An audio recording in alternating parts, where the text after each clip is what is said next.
இந்த இருவரும் திராவிட கட்சிகளுடைய பிரச்சாரத்தால் எங்களுக்கு சாதகம் தான் கூடியிருக்கு என்று சொல்லக்கூடிய வகையில பாட்டாளி மக்கள் கட்சியை சேர்ந்த திரு பூத்த அருள்மொழி அவர்களை அழைக்கிறேன்.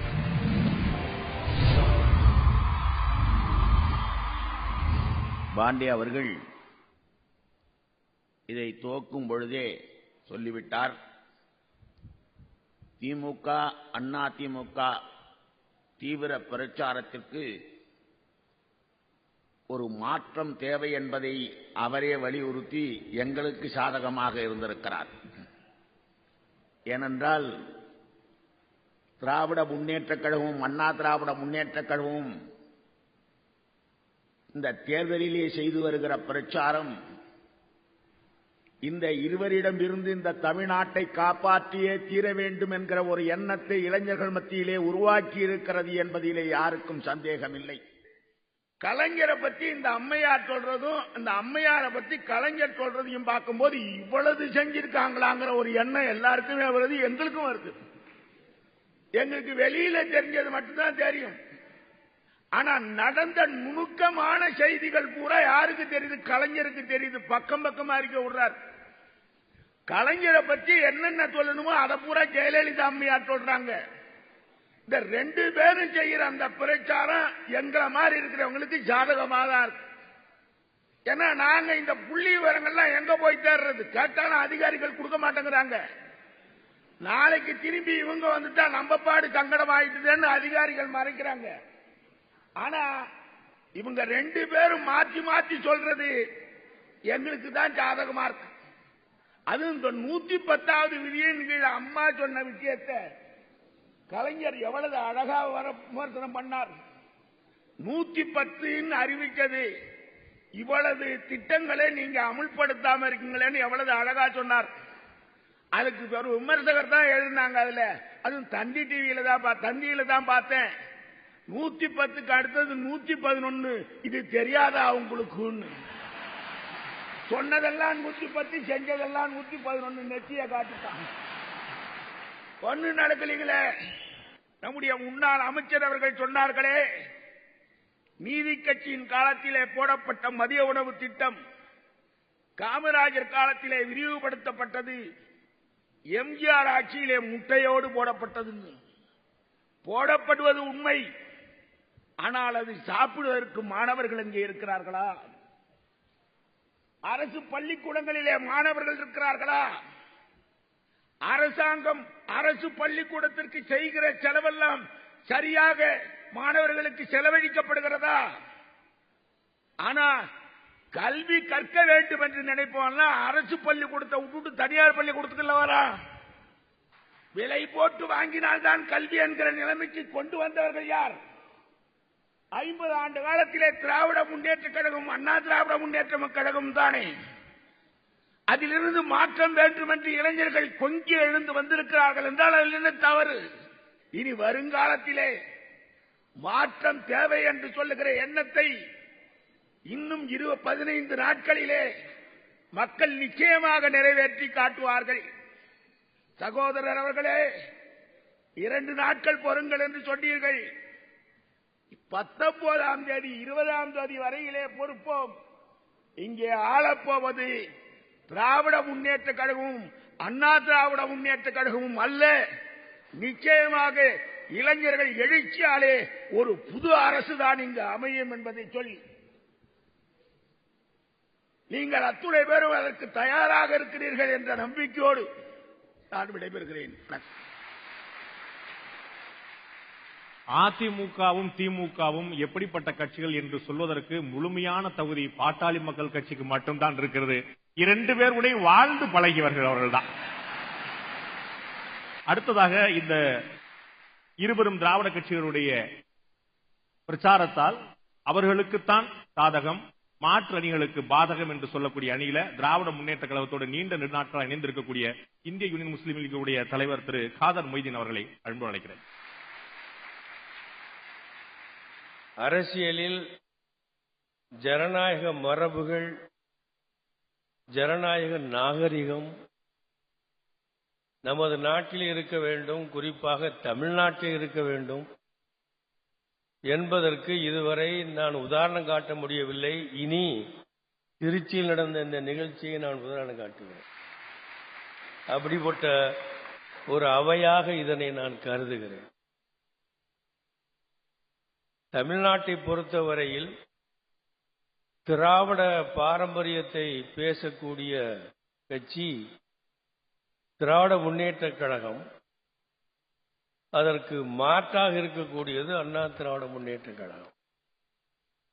இந்த மாதம் 15ஆம் தேதி சென்னை பெரம்பூரில் நடந்த ஒரு தேர்தல் கூட்டத்துக்கு நான் போயிருந்தேன். தனபாலன் ஐயா அங்கே வேட்பாளராக நிற்கிறார். அந்த தொகுதியில் பாரதிய ஜனதா கட்சியைச் சேர்ந்த அவரையும் எனக்கு நெய்ய வேண்டியவர் வேட்பாளராக நிற்கிறார். ஒரு குடிசை பகுதியிலே சென்று, அம்மா எனக்கு நீங்கள் வாக்களிக்க வேண்டும் என்று கேட்ட பொழுது அந்த குடிசை பகுதி பெண்கள், இல்லை இல்லை நாங்கள் இரட்டை இலைக்குத்தான் வாக்கு போடுவோம் என்று சொன்னார். ஏன் இரட்டை இலைக்கு என்று அவர் கேட்ட பொழுது, முதலமைச்சர் அம்மையார் அவர்கள் எங்களுடைய வங்கி கணக்கிலே வெள்ள நிவாரணமாக 5000 ரூபாய் போட்டிருக்கிறார், அதற்கு நாங்கள் நன்றி செலுத்த வேண்டாமா என்று பெண்கள் சொல்ல, பாரதிய ஜனதா கட்சியைச் சேர்ந்த அந்த சகோதரர் 5000 வங்கியில் போட்டதற்காக நீங்கள் நன்றி செலுத்த வேண்டுமானால் மோடிக்கும் பாரதிய ஜனதா கட்சிக்கு தான் செலுத்த வேண்டும். மத்திய அரசு கொடுத்த பணத்தை தமிழ்நாட்டு முதல்வர் உங்கள் வங்கியிலே போட்டிருக்கிறார். ஆக 5000 ரூபாய்க்கு நீங்கள் வாக்களிக்க வேண்டும் என்று உறுதி ஏற்பீர்களே, ஆனால் அது எனக்குத்தான் போட வேண்டும் என்று வாதம் பண்ணிக்கொண்டு வாதம் நீடித்துக் கொண்டு போயிருக்கிறது. இறுதியிலே அவர்கள், நீங்கள் அந்த அம்மா போடவில்லையா, நீங்கள் தான் போட்டீர்களா என்று சொல்லிவிட்டு அந்த பெண்கள், அப்படியானால் ரெண்டுக்கும் பொதுவாக இனி சூரியனுக்கு நாங்கள் போட்டு விடுகிறோம் என்று. இது நடந்தது.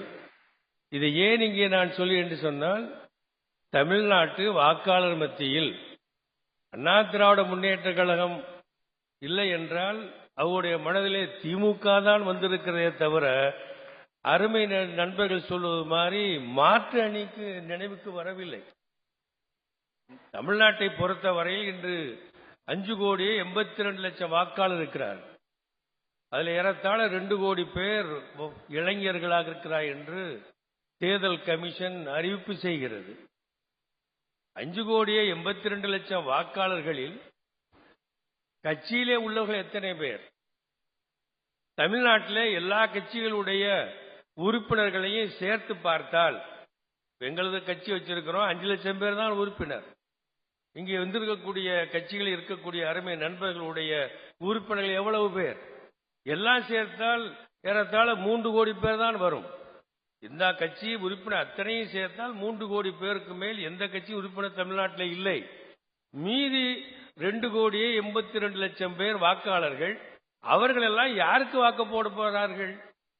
திராவிட முன்னேற்ற கழகத்துடைய தேர்தல் பிரச்சாரம், அவர்கள் வெளியிட்டிருக்கிற தேர்தல் அறிக்கை, அதனை எடுத்துச் சொல்லக்கூடிய முறை, மக்கள் அதற்கு கொடுக்கிற வரவேற்பு, எல்லா இடத்திலும் அவர்களுக்கு காட்டக்கூடிய ஆர்வம், எழுச்சி, குறிப்பாக இளைஞர் மத்தியில் ஏற்பட்டிருக்கிற எழுச்சி, இது அத்தனையும் எதை நோக்கி செல்லுகிறது என்றால், தமிழ்நாட்டிலே இருக்கிற ஆளுகிற ஆட்சியை மாற்றிவிட்டு இன்னொரு ஆட்சி வர வேண்டும், அது திமுக ஆட்சியாகத்தான் இருக்க வேண்டும் என்ற உணர்வைத்தான் மக்கள் பிரதிபலித்துக் கொண்டிருக்கிறார். ஆதமி ஆதமி से मिलता है मगर दिल किसी से मिलता है. மனிதன் மனிதனை சந்திக்கிறான், ஆனால் மனம் மனதை சந்திக்கிறதா? அப்படி மனம் மனிதனுடைய மனதை சந்திக்கிற அளவுக்கு திராவிட முன்னேற்ற கழக பிரச்சாரம் நாட்டிலே இப்பொழுது சென்றிருக்கிறது. மக்களுடைய உணர்வுகளை தூண்டிவிட்டிருக்கிறது, ஈர்த்திருக்கிறது. அதனுடைய விளைவு அனைத்து இந்திய அண்ணா திராவிட முன்னேற்ற கழகத்துக்கு மாற்றாக திமுக தான் வரப்போகிறது என்பதில் சந்தேகம் கிடையாது. இந்த மாற்று அணிக்கு மிகப்பெரிய அது பாதகமாக விளைந்திருக்கிறது என்பதுதான் உண்மை என்பதை கூறி நன்றி சொல்லி நிறைவு செய்கிறேன். நன்றி, வணக்கம். செலான். குடும்பங்களிலேயே இதயங்கள் இணையாத போது கூட்டணியில எப்படி இதயங்கள் இணையும் அப்படிங்கிற ஒரு கேள்விக்குறியாகத்தான் இருக்குது இன்றைய காலகட்டத்தில். இந்த அணியில இந்த இருவரும் திராவிட இயக்கங்கள் எல்லாம் பிரச்சாரம் செய்வது அவர்களுக்குத்தான் பாதகமாகிறது. மாற்று அணிகளுக்கு, எங்களை போன்றவர்களான் இது முழுமையான சாதகமாக அமைகிறது என்ற தரப்பில் இந்து மக்கள் கட்சியை சேர்ந்த திரு அர்ஜுன் சம்பத் அவர்களை பேச அழைக்கிறேன்.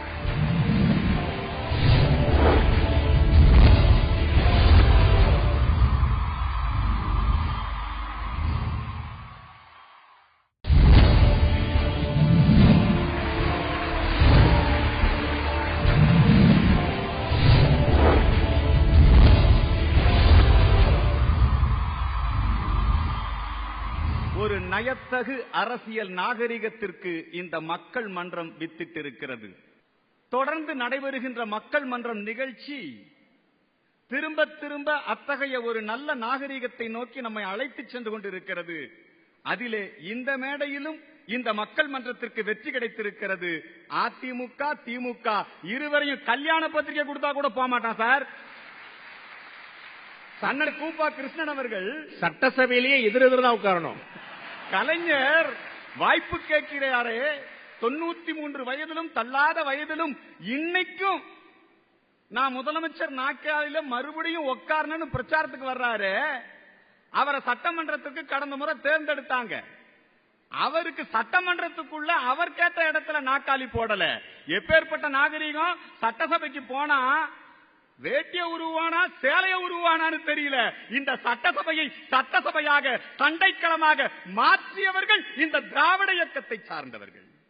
எப்பேற்பட்ட அரசியல் நாகரிகத்திற்கு வித்திட்டிருந்தார்கள் எங்கள் பெருந்தலைவர் காமராஜரும் எங்கள் ஜீவா அவர்களும்.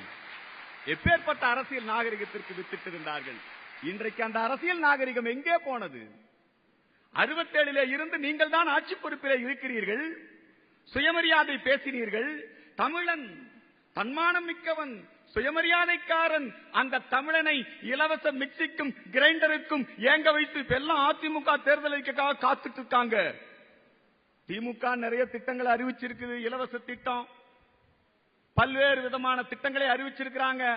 அம்மா என்ன இலவசங்களை கொடுத்து எப்படி வாக்குகளுக்கு பணம் கொடுத்து கவர் பண்ணக்கூடிய அரசியலுக்கு திருமங்கலம் வித்திட்டது என்று சொன்னால் அதை தொடர்ந்து செய்து கொண்டிருப்பது இன்றைக்கு எல்லாம் அந்த அதிமுக திமுக இவங்க தான் அதை பண்ணிட்டு இருக்காங்க. இந்த ஜனநாயகத்தை பணநாயகமாக மாற்றியது யார்?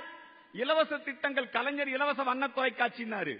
பரவாயில்லையே, அவர் ஒரு நல்ல திட்டத்தை கொடுத்திருக்காரு போல இருக்கு. எதுக்காக இலவச வண்ண தொலைக்காட்சினா, மருமகன் குடும்பத்தார் நடத்தக்கூடிய கேபிள் டிவி, கேபிள் நல்ல காசு வரணும். இப்ப அம்மா சிமெண்ட், எதுக்காக அம்மா சிமெண்ட்னா பூரா மணல் குவாரிலையும் வசூல் பண்ணக்கூடிய அந்த மணல் விற்பனையாகணும். அதுக்கு சிமெண்ட் வேணும், அம்மா சிமெண்ட். இவங்க கொடுக்கக்கூடிய இலவசம், இவங்க தீட்டக்கூடிய திட்டம் இவர்கள் கஜானாக்களை பெருக்கிக் கொள்வதற்காக. இந்த தமிழகத்திலே 1 ரூபாய்க்கு 1 லட்சம் என்று கவர்ச்சிகரமாக பேசி தமிழ்நாடு அரசியலிலே லாட்டரியை அறிமுகப்படுத்தியது யார்? தம்பி, கிடைத்தால் வீட்டுக்கு, கிடைக்காவிட்டால் நாட்டுக்கு. இப்படி பெரிய பெரிய கூட்டங்களை இப்பெல்லாம் கூட்டம். அந்த காலத்துல தேசியம் தெய்வீகம் இரு கண்கள் என வாழ்ந்த எங்க ஐயா முத்துராமலிங்க தேவர் அப்படி போனாலே கூட்டம் சேர்ந்துரும். அவரை பார்க்கறக்கே, தரிசனம் பண்றதுக்கே. எம்ஜிஆர் அவர்களுக்கு ஒரு மிகப்பெரிய சரிஷ்மா இருந்தது.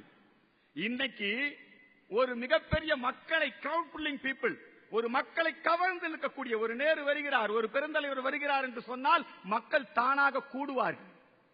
ஆனா இன்னைக்கு நீங்கள் உண்மையை சொல்லுங்கள், நெஞ்சை தொட்டு சொல்லுங்கள். அது திமுகவாக இருக்கட்டும், அதிமுகவாக இருக்கட்டும், நீங்கள் கோட்டும் கோழி பிரியாணியும் கொடுக்காமல் உங்களால் கூட்டத்தை சேர்க்க முடியுமா?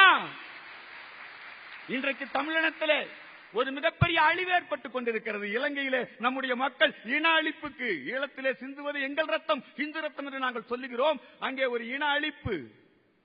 அந்த இன அழிப்பிலே கொல்லப்பட்ட எங்கள் மக்களை விட இங்கே டாஸ்மாக் கடைகளால் விதவைகளாகி போன எங்கள் மக்களுடைய எண்ணிக்கை அதிகமாக இருக்கிறது. இளைய சமுதாயத்தை குடிகார சமுதாயமாக மாற்றி இருக்கிறீர்களே, இதையெல்லாம் மாற்ற வேண்டாமா? இந்து மக்கள் கட்சி ஆட்சிக்கு வந்தால் ஒரு குடும்ப அட்டைக்கு 1 கோடி ரூபாய் இலவசம் அல்ல, இலவசங்கள் ஒழிக்கப்படும். 1 கோடி ரூபாய் வழங்குவோம். அந்த 1 கோடி ஓராண்டுக்குள் வழங்கப்படும். அடுத்த 2 ஆண்டுக்குள் அந்த 1 கோடி ரூபாயில் அவர்களுக்கு தேவையான உண்மையான நமக்கு நாமே இதுதான், அவர்களுக்கு தேவையான வீடு, அவர்களுக்கு தேவையான தொழில், விவசாயம் இவற்றை அவர்கள் அமைத்துக் கொள்ள வேண்டும். அடுத்த 2 ஆண்டுகளுக்கு பிறகு அதை நாங்கள் சுலப தவணையிலே திரும்ப வசூல் செய்வோம், வரி வசூல் செய்வோம், அரசாங்கத்தை நடத்துவோம், மாற்றத்தை ஏற்படுத்துவோம். மாற்றத்தை ஏற்படுத்த ஆதரவு தாருங்கள் தாருங்கள் என்று சொல்லி விடைபெறுகிறேன். நன்றி, வணக்கம். ஆத்தா ஆடு வளர்த்துச்சு, மாடு வளர்த்துச்சு, கோழி வளர்த்துச்சு,